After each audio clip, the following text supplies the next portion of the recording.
Marconi کے چہرے پر کچھ اور تاثر تھا، وہ ہوا کو سونگھ رہا تھا۔ اس نے اپنے ساتھی سے کہا، تم ٹھیک کہتے ہو، میرے دماغ پر صحرا کی صحبت کا اثر ہو گیا ہے۔ میں شاید خیالوں میں کھجوروں، سبزے اور پانی کی بو سونگھ رہا ہوں۔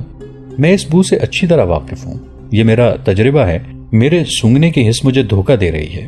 اس جہنم میں پانی کی بوند بھی نہیں ہو سکتی۔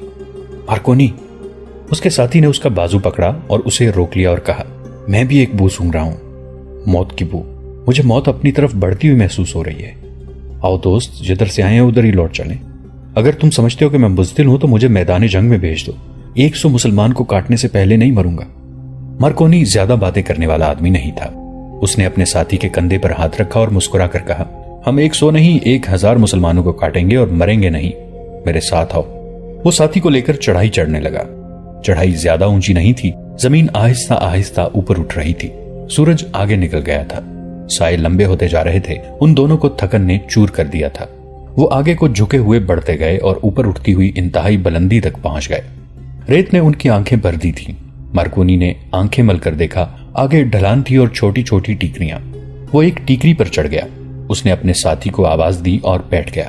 اس نے کہا، اگر تم ریگستان سے اچھی طرح واقف ہو تو تمہیں معلوم ہوگا کہ سراب نظر آیا کرتے ہیں۔ سامنے دیکھو اور بتاؤ کہ یہ سراب تو نہیں۔ اس کے ساتھی نے دیکھا، آنکھیں بند کی، کھولی اور غور سے دیکھا۔ اس نے کہا، یہ سراب نہیں ہو سکتا۔ وہ واقعی سراب نہیں تھا۔ انہیں کھجوروں کے کئی ایک درختوں کی چوٹیاں نظر آ رہی تھیں۔ پتے ہرے تھے، درخت نشیبی جگہ میں معلوم ہوتے تھے اور کچھ دور بھی تھے۔ مارکونی ٹیکری سے آگے چلا گیا۔ وہ اب دوڑ رہا تھا، اس کا ساتھی اس کے پیچھے پیچھے جا رہا تھا۔ وہاں عجیب و غریب شکلوں کی ٹیکریاں تھیں، بعض ایسی جیسے کوئی انسان گھٹنوں میں سر دے کے بیٹھا ہو۔ کچھ بڑی تھی، کچھ چھوٹی۔ مارکونی ان میں سے راستہ تلاش کرتا دوڑتا جا رہا تھا۔ سورج پہاڑوں کی چوٹیوں کے قریب چلا گیا۔ مارکونی کا سانس پھولنے لگا، اس کا ساتھی قدم گھسیٹتا جا رہا تھا۔ مارکونی اچانک رک گیا اور آہستہ آہستہ یوں پیچھے ہٹنے لگا جیسے اس نے کوئی ڈراؤنی چیز دیکھ لی ہو۔ اس کا ساتھی اس سے جا ملا اور حیرت سے اسے دیکھنے لگا۔ ان دونوں کو اپنی آنکھوں پر یقین نہیں آ رہا تھا۔ انہیں ایک نشیب نظر آ رہا تھا۔ یہ کم و بیش 1 میل وسیع و عریض تھا۔ اس کے ارد گرد مٹی اور ریت کی اونچی اونچی قدرتی دیواریں تھیں۔ گہرائی کا یہ علاقہ سرسبز تھا، کچھ اونچا نیچا بھی تھا۔ وہاں کھجوروں کے بہت سے درخت تھے۔ صاف ظاہر تھا کہ وہاں پانی کی بہتات تھی۔ ایسے جہنم میں ایسا سرسبز گوشہ فریب نگاہ نہیں تھا۔ وہ اسی خطے کی بو تھی جو مارکونی نے سونگھی تھی۔ مارکونی کو اس جگہ سے کچھ آگے ایسی پہاڑیاں نظر آ رہی تھیں جو ریت اور مٹی کی نہیں بلکہ پتھروں اور پتھریلی سیلوں کی تھی۔ ان کا رنگ سیاہی مائل تھا۔ اس جہنمی خطے کے باہر سے یہ پہاڑیاں نظر نہیں آتی تھیں اور اس سرسبز جگہ کا تو کوئی تصور بھی نہیں کر سکتا تھا۔ مارکونی نے تیزی سے بیٹھ کر اپنے ساتھی کو بھی بازو سے پکڑ کر بٹھا دیا۔ انہیں ایک اور عجیب چیز نظر آ گئی تھی۔ یہ 2 انسان تھے جو نشیب میں اسی طرف آ رہے تھے۔ وہ سر سے پاؤں تک ننگے تھے۔ ان کے رنگ گہرے بادامی اور ان کے چہرے اچھے خاصے تھے۔ کہیں سے ایک عورت نکلی، وہ کسی اور طرف جا رہی تھی۔ وہ بھی سر سے پاؤں تک ننگی تھی۔ اس کے بال بکھرے ہوئے اور کمر تک لمبے تھے۔ شکل و صورت سے یہ لوگ حبشی اور جنگلی نہیں لگتے تھے۔ یہ بدروہیں ہیں، مارکونی کے ساتھی نے کہا۔ یہ انسان نہیں ہو سکتے مارکونی، سورج غروب ہونے والا ہے، اٹھو پیچھے کو بھاگ چلیں، رات کو یہ ہمیں زندہ نہیں چھوڑیں گے۔ مارکونی انہیں بدروہیں سمجھتے ہوئے بھی کہہ رہا تھا کہ یہ انسان ہو سکتے ہیں۔ وہ یقین کرنا چاہتا تھا کہ یہ کون لوگ ہیں۔ وہ ہوا میں اڑ نہیں رہے تھے، زمین پر چل رہے تھے۔ دور انہیں 3 بچے ایک دوسرے کے پیچھے بھاگتے دوڑتے نظر آئے۔ ان سب کی حرکتیں ایسی تھیں جن سے یقین ہو گیا تھا کہ یہ انسان ہے۔ مارکونی پیٹ کے بل سرکتا آگے چلا گیا۔ اس کا ساتھی بھی اس کے پہلو میں جا لیٹا۔ وہ جہاں لیٹ کر دیکھ رہے تھے وہاں کی دیوار عمودی نہیں کچھ ڈھلانی تھی اور ریت زیادہ تھی۔ مارکونی کے ساتھی نے غالباً اور آگے ہونے کی کوشش کی یا جانے کیا ہوا، وہ نیچے کو سرک گیا اور لڑکتا ہوا نیچے جا پڑا۔ وہاں سے اوپر آنا ممکن نہیں تھا۔ مارکونی پیچھے کو سرک کر ایک ایسی ٹیکری کی اوٹ میں ہو گیا جہاں سے وہ نیچے دیکھ سکتا تھا۔ یہ ڈھلان جہاں سے سلیبی گرا تھا 30-40 گز اونچی ہوگی۔ مارکونی نے اپنے ساتھی کو اٹھتے دیکھا۔ وہ ڈھلان پر چڑھنے کی کوشش کرنے لگا۔ مارکونی اس کی کوئی مدد نہیں کر سکتا تھا۔ وہ 2 ننگے آدمی جو اس کی طرف آ رہے تھے دوڑ پڑے۔ مارکونی نے انہیں اوپر سے دیکھ لیا، اس کے ساتھی نے نہ دیکھا۔ مارکونی اسے آواز نہیں دے سکتا تھا کیونکہ وہ ظاہر نہیں کرنا چاہتا تھا کہ وہاں کوئی اور انسان بھی ہے۔ ان 2 آدمیوں نے مارکونی کے ساتھی کو پیچھے سے دبوچ لیا۔ اس کے پاس خنجر تھا اور ایک چھوٹی تلوار بھی، مگر ہتھیار نکالنے کا موقع نہ ملا۔ ان آدمیوں نے اسے نیچے گرا لیا۔ وہ عورت جو کہیں جا رہی تھی دوڑتی آئی، ادھر سے بچے بھی آ گئے۔ انہوں نے اپنی زبان میں کسی کو پکارا، معلوم نہیں کہاں سے 10-12 آدمی جو سب ننگے تھے دوڑتے آئے۔ ایک نے مارکونی کے ساتھی کی کمر سے تلوار نکال لی، اسے گرا لیا اور مارکونی نے دیکھا کہ تلوار سے اس کے ساتھی کی شہرگ کاٹ دی۔ سب آدمی ناچنے لگے، وہ کچھ گا بھی رہے تھے اور ہنس بھی رہے تھے۔ اتنے میں ایک ضعیف العمر انسان آ گیا، اس کے ہاتھ میں اپنے قد جتنا لمبا عصا تھا۔ اسے دیکھ کر سب ایک طرف ہٹ گئے۔ یہ بوڑھا بھی ننگا تھا، اس کے عصا کے اوپر والے سرے پر 2 سانپوں کے پھن بنے ہوئے تھے۔ یہ فرعون کا امتیازی نشان ہوا کرتا تھا۔ بوڑھے نے مارکونی کے ساتھی کے جسم کو ہاتھ لگایا، وہ اب تڑپ نہیں رہا تھا، مر چکا تھا۔ بوڑھے نے ایک ہاتھ ہوا میں بلند کیا اور آسمان کی طرف دیکھ کر کچھ کہا۔ تمام ننگے انسان، جن میں چند ایک عورتیں بھی تھیں اور بچے بھی، سجدے میں گر پڑے۔ بوڑھا ابھی تک کچھ بول رہا تھا، اس نے ہاتھ اوپر کیا اور سب سجدے سے سر اٹھا کر کھڑے ہوئے۔ بوڑھے کو ڈھلان کی طرف اشارہ کر کے بتایا جا رہا تھا کہ یہ آدمی ادھر سے نیچے آیا ہے۔ بوڑھے کے اشارے پر وہ لوگ مارکونی کے ساتھی کی لاش کو اٹھا لے گئے۔ مارکونی کو یہ خطرہ نظر آنے لگا کہ یہ پراسرار انسان اوپر آ کر ہر طرف دیکھیں گے کہ نیچے گرنے والے کے ساتھی بھی اوپر ہوں گے۔ وہ کچھ دیر وہیں سے نیچے دیکھتا رہا، پھر سورج غروب ہو گیا۔ مارکونی نے موت کو قبول کر لیا اور فیصلہ کر لیا کہ وہ اس جگہ اور ان لوگوں کے بھید کو پانے کی کوشش کرے گا۔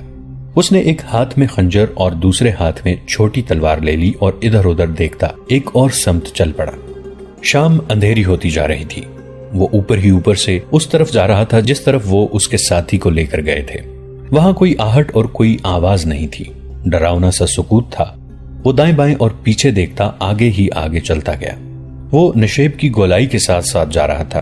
اسے دھیمی دھیمی آوازیں سنائی دینے لگیں۔ جب یہ آوازیں بلند ہوئیں تو یہ ناچنے اور گانے کا ترنم اور ہنگامہ تھا۔ وہ ان آوازوں کی سمت گیا تو اسے ایک اور منظر نظر آیا۔ بائیں طرف ایک وسیع نشیبی جگہ تھی، کئی مشعلیں جل رہی تھیں، وہاں بھی سبزہ تھا۔ اس جگہ پر کم و بیش 25 مرد، عورتیں اور بچے آہستہ آہستہ ناچ اور گا رہے تھے۔ ان کے درمیان بہت سی آگ جل رہی تھی۔ اس کے ذرا اوپر ایک انسانی لاش سر اور پاؤں سے باندھ کر زمین کے متوازی لٹکائی ہوئی تھی، اسے گھمایا جا رہا تھا۔ یہ مارکونی کا ساتھی تھا جسے بھونا جا رہا تھا۔ مارکونی یہ ہولناک منظر دیکھتا رہا اور اس نے یہ منظر بھی دیکھا کہ بوڑھے نے اس کے ساتھی کے جسم سے گوشت کاٹ کر سب میں تقسیم کرنا شروع کر دیا۔ مارکونی کے دل پر ایسا گہرا اثر ہوا کہ وہاں سے ادھر کو واپس چل پڑا جدھر سے آیا تھا۔ اسے راستہ یاد تھا، وہ چوکنا ہو کر چلا جا رہا تھا۔ وہ اس دیوار پر پہنچا جو تصوروں سے زیادہ گہرے نشیب میں کھڑی تھی۔ یہیں اس کا ایک ساتھی گرا تھا۔ وہ جب دیوار کے درمیان اس جگہ پہنچا جہاں سے اس کا ساتھی گرا تھا تو اسے دور نیچے غرانے اور بھونکنے کی دبی دبی آوازیں سنائی دیں۔ وہ سمجھ گیا کہ صحرائی لومڑیاں اس کے ساتھی کو کھا رہی ہیں۔ اس کے دوسرے ساتھی کو تو انسان کھا گئے تھے۔ اب ہوا تیز نہیں تھی۔ وہ تاریکی میں سنبھل سنبھل کر چلتا اور سرکتا دیوار سے گزر گیا۔ رات کے پچھلے پہر اس جگہ پہنچا جہاں 3 اونٹ بیٹھے تھے۔ اس نے اتنا بھی انتظار نہ کیا کہ اونٹوں کے ساتھ بندھا ہوا پانی پی لیتا۔ وہ ایک اونٹ پر بیٹھا، 2 اونٹوں کو ساتھ لیا اور چل پڑا۔ وہ اگلے دن کی شام تھی جب مارکونی ایک معزز مصری سوداگر کے روپ میں احمر درویش کے گھر میں داخل ہوا۔ احمر نے اسے دیکھتے ہی پوچھا، تم اکیلے ہو؟ وہ دونوں کہاں ہیں؟ مارکونی جواب دینے کی بجائے بیٹھ گیا۔ اس کے تو ہوش ہی ٹھکانے معلوم نہیں ہوتے تھے۔ اس نے احمر کو اپنے سامنے بٹھا لیا اور اسے ایک ایک لمحے لمحے اور ایک ایک قدم کی رویداد سنائی۔ احمر کو مارکونی کے 2 ساتھیوں کے مرنے کا ذرہ بھر بھی افسوس نہ ہوا۔ اس نے جب سنا کہ ایک ساتھی کو ننگے آدم خوروں نے کھا لیا ہے تو اس نے خوشی سے اچھل کر پوچھا، کیا تم نے اپنی آنکھوں سے دیکھا تھا کہ ان میں سے کسی کے بھی جسم پر کپڑا نہیں تھا؟ بوڑھے کے عصا پر 2 سانپوں کے پھن تم نے دیکھے تھے؟ تم نے اچھی طرح دیکھا تھا کہ ان لوگوں نے ہمارے آدمی کا گوشت کھا لیا تھا؟ میں خواب کی باتیں نہیں سنا رہا، مارکونی نے جھنجھلا کر کہا۔ مجھ پر جو بیتی ہے وہ میں سنا رہا ہوں۔ میں نے یہ اپنی آنکھوں سے دیکھا ہے جو سنا رہا ہوں۔ فرعون بھی یہی سنا رہے ہیں جو تم نے سنایا ہے۔ احمر درویش نے اٹھ کر مارکونی کے کندھوں پر ہاتھ رکھا اور اسے مسرت کی شدت سے جھنجھوڑتے ہوئے کہا، تم نے بھید پا لیا ہے مارکونی، یہی ہیں وہ لوگ جن کی مجھے تلاش تھی۔ یہ قبیلہ 16 صدیوں سے وہاں آباد ہے۔ یہ لوگ سوچ بھی نہیں سکتے تھے کہ زمانہ انہیں انسان کا گوشت کھانے پر مجبور کر دے گا۔ تم یہ تحریریں نہیں پڑھ سکتے، میں نے پڑھ لی ہیں۔ لکھا ہے کہ خزانوں کی حفاظت سانپ کیا کرتے ہیں، لیکن میرے مدفن کی حفاظت انسان کریں گے جو صدیوں بعد سانپ اور درندے بن جائیں گے۔ میرے مدفن کی حدود میں اگر کوئی انسان داخل ہوگا اسے میرے محافظ کھا جایا کریں گے۔ وقت اور زمانہ انہیں ننگا کر دے گا، لیکن میں نے جہاں اپنا دوسری دنیا کا گھر بنایا ہے وہ جگہ ان کی ستر پوشی کرے گی۔ باہر کا کوئی مرد ان کی عورت پر نظر نہیں ڈال سکے گا، جو نظر ڈالے گا وہ وہاں سے زندہ نہیں جا سکے گا۔ میں زندہ واپس آ گیا ہوں، مارکونی نے کہا۔ اس لیے کہ تم نیچے نہیں گئے، احمر نے کہا۔ تم نے جن سیاہ رنگ کے پتھریلے پہاڑوں کا ذکر کیا ہے وہ پہاڑ اپنے دامن میں کہیں ریمیسس کی ہنود کی ہوئی لاش اور خزانے چھپائے ہوئے ہیں، اور یہ ننگے لوگ، ان کے آباء و اجداد ریمیسس کے وقت سے وہاں پہرا دیتے رہے ہیں۔ وہ مرتے رہے، ان کی نسل آگے بڑھتی رہی اور 15-16 صدیاں گزر گئیں۔ میں بتا نہیں سکتا کہ وہ زندہ کس طرح رہتے ہیں، شاید درندوں کی طرح صحرا کے مسافروں کے شکار میں رہتے اور انہیں بھون کر کھا لیتے ہیں۔ وہاں پانی کی افراط ہے، کھجوروں کی کمی نہیں، ان کا زندہ رہنا حیران کن نہیں۔ وہ آج بھی فرعونوں کو خدا سمجھتے ہیں، اگر ان کے عقیدے ٹوٹ چکے ہوتے تو وہ وہاں نہ ہوتے۔ تم نے ان کے پاس کوئی ہتھیار دیکھے تھے؟ نہیں۔ ان کی تعداد کا کچھ اندازہ؟ رات کو جب اکٹھے تھے تو 25 تھے، وہ اس سے زیادہ ہو بھی نہیں سکتے، احمر درویش نے کہا۔ ہاں، مارکونی نے کہا، میں نے ان کے پاس 2 اونٹ بھی دیکھے تھے۔ اونٹ زیادہ بھی ہو سکتے ہیں مگر میں نے صرف 2 دیکھے تھے۔ پھر وہ باہر آتے ہوں گے، احمر درویش نے کہا۔ وہ باہر ضرور آتے ہوں گے، مسافروں کو پکڑنے کے لیے انہیں باہر آنا پڑتا ہی ہوگا۔ سنو مارکونی، غور سے سنو، وہاں کوئی ایسا سیدھا راستہ ضرور ہے جس سے وہ باہر آتے اور اندر جاتے ہوں گے۔ یہ پہاڑوں کا کوئی خفیہ راستہ ہوگا۔ میں نے تمہیں جو راستہ بتایا تھا وہ آنے جانے کا ایسا راستہ نہیں جس سے بار بار آیا جایا جا سکے۔ وہاں کوئی اور راستہ ہے جو ان ننگے آدم خوروں سے معلوم کیا جا سکتا ہے۔ میں اس کی ترتیب سوچ چکا ہوں۔ ترکیب یہ ہے کہ وہاں باقاعدہ حملہ کیا جائے۔ ہو سکتا ہے ہمیں اس دیوار نما ٹیلے سے جس سے تمہارا ایک ساتھی گر کر مرا ہے کچھ اور آدمی گرا کر مارنے پڑے، لیکن یہ قربانی ضروری ہے۔ بتاؤ 25-30 نہتے آدمیوں کو، جن میں بچے اور عورتیں بھی ہیں، مارنے کے لیے اور ان میں 2-3 کو زندہ پکڑنے کے لیے تمہیں کتنے آدمی درکار ہیں؟ کم سے کم تعداد بتاؤ۔ تم ان آدمیوں کے رہنما اور سربراہ ہوگے۔ میں ترکیب سمجھ گیا ہوں، مارکونی نے کہا۔ ایک ترکیب میرے دماغ میں بھی آئی ہے۔ ہم انہیں قتل کر سکتے ہیں، 2-3 کو زندہ پکڑ سکتے ہیں، لیکن میں آپ کو یہ یقین نہیں دلا سکتا کہ وہ اس جگہ کے تمام بھید ہمیں بتا دیں گے۔ اپنے قبیلے کو مرتا دیکھ کر وہ بھی مرنے کے لیے تیار ہو جائیں گے، بتائیں گے کچھ نہیں۔ میں ایسی ترکیب کروں گا کہ ان میں سے 1-2 آدمی باہر کو بھاگ اٹھیں اور ان کا تعاقب کیا جائے، راستہ معلوم ہو جائے گا۔ تم دانش مند ہو مارکونی، احمد درویش نے کہا۔ بتاؤ کتنے آدمی دوں؟ 50، مارکونی نے جواب دیا اور کہا۔ زیادہ تر آدمی میرے منتخب کیے ہوں گے، میں انہیں تلاش کر لوں گا، مگر مہم کے آغاز سے پہلے میں اپنی شرطیں پیش کرنا چاہتا ہوں۔ تمہیں منہ مانگا انعام ملے گا، احمر نے کہا۔ مجھے خزانے سے حصہ ملنا چاہیے، مارکونی نے کہا۔ اتنی خطرناک مہم میرے فرائض میں شامل نہیں، میں جاسوس اور تخریب کار ہوں، مجھے خزانے کی تلاش کے لیے نہیں بھیجا گیا۔ یہ آپ کی ذاتی مہم ہے، میں انعام نہیں منہ مانگا حصہ لوں گا۔ اگر آپ کا منصوبہ کامیاب ہو گیا تو آپ کو ایک ریاست کی حکمرانی مل جائے گی، میں جاسوس کا جاسوس رہوں گا۔ یہ مہم اور یہ منصوبہ ذاتی نہیں، احمر درویش نے کہا، یہ مصر، صلیب اور سوڈان کی حکمرانی کا منصوبہ ہے۔ مارکونی اپنے مطالبے پر قائم رہا۔ احمر مجبور ہو گیا، اسے احساس تھا کہ مارکونی کے سوا ریمیسنس کے مدفن تک کوئی اور نہیں پہنچ سکتا، اس کے مطالبے ماننے کے سوا کوئی چارہ نہ تھا۔ مارکونی نے کہا، معلوم نہیں مجھے کتنے دن صحرا میں رہنا پڑے گا، میں ایسی سخت اور خشک خوراک کو پسند نہیں کروں گا۔ مجھے 2-3 اونٹ فالتو دے دیے جائیں جو میں اور میرے ساتھی بھون کر کھا سکیں، اور مجھے قدومی دے دی جائیں۔ قدومی؟ احمر درویش نے حیرت سے کہا، اتنی نازک اور ایسی اعلیٰ درجے کی رقاصہ کو تمہارے ساتھ ایسی خطرناک مہم میں روانہ کر دوں؟ وہ جانے پر بھی راضی نہیں ہوگی۔ اسے زیادہ معاوضہ پیش کریں، وہ راضی ہو جائے گی، مارکونی نے کہا۔ میں اس کے لیے ایسا انتظام کروں گا کہ وہ محسوس ہی نہیں کر سکے گی کہ وہ صحرا میں ہے اور کسی خطرناک مہم میں شریک ہے۔ میں اس کی قدر و قیمت سے واقف ہوں۔ یہ اس دور کا واقعہ ہے جب دولت مند تاجر اپنی چہیتی بیویوں کو سفر میں اپنے ساتھ لے جاتے تھے۔ اپنی بیویوں میں سے کوئی پسند نہ ہو تو کسی من پسند طوائف یا رقاصہ کو منہ مانگا معاوضہ دے کر ہم بستر بنا لیتے تھے۔ فوجوں کے کمانڈر بھی جنگ کے دوران اپنی بیویوں یا کرائے کی خوبصورت عورتوں کو ساتھ رکھا کرتے تھے۔ اس دور میں خوبصورت اور جوان عورت کو سونے سے زیادہ قیمتی سمجھا جاتا تھا۔ یہی وجہ تھی کہ صلیبیوں اور یہودیوں نے سلطنت اسلامیہ کی جڑیں کھوکھلی کرنے کے لیے عورت کو استعمال کیا تھا۔ اچانک گرم ہوا کے جھونکے تیز ہونے لگے، ریت اڑنے لگی اور اس کے ساتھ عورتوں کے رونے کی آوازیں سنائی دینے لگیں۔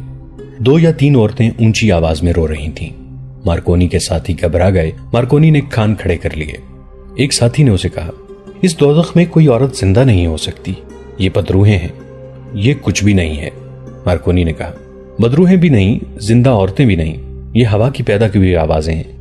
اس علاقے میں بعض ٹیلوں میں لمبے لمبے سوراخ ہیں جو دونوں طرف کھلتے ہیں، اور بعض چٹانوں کی شکل ایسی ہے کہ ان سے تیز ہوا کے جھونکے گزرتے ہیں تو اس قسم کی آوازیں پیدا ہوتی ہیں جو تم سن رہے ہو۔ نیچے اتنی گہری اور اتنی وسیع کھائی ہے، اس پر یہ ننگے پہاڑ کھڑے ہیں، یہ آواز میں گونج پیدا کرتے ہیں، یہ گونج ہر طرف بھٹکتی ہے۔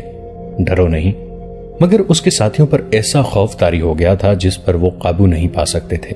یہ آوازیں ہوا کی نہیں تھیں، قریب ہی کہیں عورتیں یا بدروہیں رو رہی تھیں۔ انہوں نے مارکونی کا پیش کیا ہوا فلسفہ تسلیم نہ کیا۔ آوازیں ہی ایسی تھیں، ہوا تیز ہوتی جا رہی تھی، ٹیلوں سے اور زمین سے ریت کے ہلکے ہلکے بادل اڑنے لگے تھے جن سے اب زیادہ دور تک نظر نہیں آ سکتا تھا۔ مارکونی نے اس قدرتی دیوار پر پہلا قدم رکھا جو اس بھیانک نشیب میں کھڑی تھی۔ وہاں جگہ اتنی کچی تھی کہ ریت اور مٹی میں پاؤں دھس گیا۔ اس نے دوسرا پاؤں آگے رکھا اور نیچے دیکھا۔ گہرائی دیکھ کر وہ سر سے پاؤں تک کانپ گیا۔ اب اس گہرائی کی تہ بالکل ہی نظر نہیں آتی تھی کیونکہ ریت اڑ رہی تھی، یوں لگتا تھا جیسے یہ اس کی تہ ہی نہیں ہے۔ مارکونی چند قدم آگے چلا گیا۔ وہاں اس کے دائیں یا بائیں کوئی ٹیلا نہیں تھا، وہ تو جیسے ہوا میں کھڑا تھا۔ ہوا کے تیز جھونکوں نے اس کے جسم کو دھکیل دھکیل کر اس کا توازن بگاڑ دیا۔ رونے کی آوازیں اور بلند ہونے لگیں۔ اس نے اپنے ساتھیوں سے کہا، آرام آرام سے پاؤں جماتے آؤ، نیچے بالکل نہ دیکھنا، یہ تصور کرتے آنا کہ تم زمین پر جل رہے ہو۔ اس کے دونوں ساتھیوں پر پہلے ہی خوف طاری تھا۔ دیوار پر 3-4 قدم آگے گئے تو ہوا کی تندی نے ان کے پاؤں اکھاڑ دیے، ان کے جسم ڈولنے لگے۔ مارکونی ان کی حوصلہ افزائی کر رہا تھا اور آہستہ آہستہ آگے بڑھ رہا تھا۔ وہ وسط میں پہنچ گئے اور وہاں مارکونی نے دیکھا کہ دیوار ٹوٹی ہوئی ہے اور ذرا نیچے چلی گئی ہے۔ مارکونی کے ساتھ ایک صلیبی تھا اور دوسرا مسلمان جس کا نام اسماعیل تھا۔ یہ احمر کے خاص آدمیوں میں سے تھا اور اپنی ضرورت پر وہ کرائے پر بھی ہر جرم کر گزرتا تھا۔ کرائے کے قاتلوں میں سے بھی تھا۔ معاشرے میں اس کی کوئی حیثیت اور عزت نہیں تھی، لیکن حیثیت والے لوگ اسے سلام کرتے تھے۔ مارکونی بھی اسے اچھی طرح جانتا تھا اور اس مہم میں اسے قابل اعتماد سمجھتا تھا۔ یہ سب الگ الگ راستوں سے روانہ ہوئے تھے۔ انہیں 18 کوس دور وہ جگہ بتا دی گئی تھی جہاں انہیں اکٹھا ہونا تھا۔ ان کے پاس تیر کمان اور تلواریں تھیں، رسے اور کھدائی کا سامان تھا۔ سب سے پہلے مارکونی، اسماعیل، قدومی اور ان کا ایک صلیبی ساتھی وہاں پہنچے تھے۔ مارکونی انہیں پہاڑی علاقے کے اندر لے گیا تھا۔ سورج غروب ہو چکا تھا، انہوں نے خیمے لگا لیے تھے۔ اسی رات ان کے ساتھیوں کو پہنچ جانا چاہیے تھا۔ اسماعیل قدومی کو جانتا تھا، قدومی اس سے واقف نہیں تھی۔ ایک وہ محاذ تھا جس پر نور الدین زنگی رحمت اللہ علیہ لڑ رہے تھے۔ انہوں نے کرک کا قلعہ فتح کر کے وہاں کے اور مضافات کے علاقوں کے انتظامات مکمل کر لیے تھے۔ ان کے گشتی دستے دور دور تک گشت کرتے تھے تاکہ صلیبی کسی طرف سے جوابی حملے کے لیے آئیں تو قبل از وقت اطلاع مل جائے۔ ان دستوں کا تصادم صلیبی دستوں سے ہوتا رہتا تھا۔ زنگی تمام انتظامات سلطان صلاح الدین ایوبی کی فوج کے حوالے کر کے بغداد واپس جانے کی تیاریاں کرنا چاہتے تھے۔ وہ سلطان ایوبی کے انتظار میں تھے، مگر سلطان ایوبی دوسرے محاذ پر لڑ رہے تھے جو صلیبیوں اور ان کے پیدا کردہ غداروں نے مصر میں کھول رکھا تھا۔ یہ محاذ زیادہ خطرناک تھا۔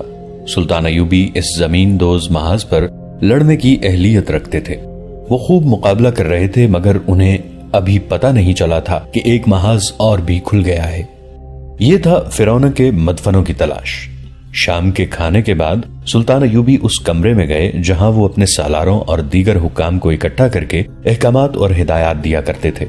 وہاں فوج کے اعلیٰ کمانڈروں کے علاوہ علی بن سفیان اور غیاث بھی موجود تھے۔ سلطان ایوبی کو اسی روز نور الدین زنگی کا ایک طویل تحریری پیغام ملا۔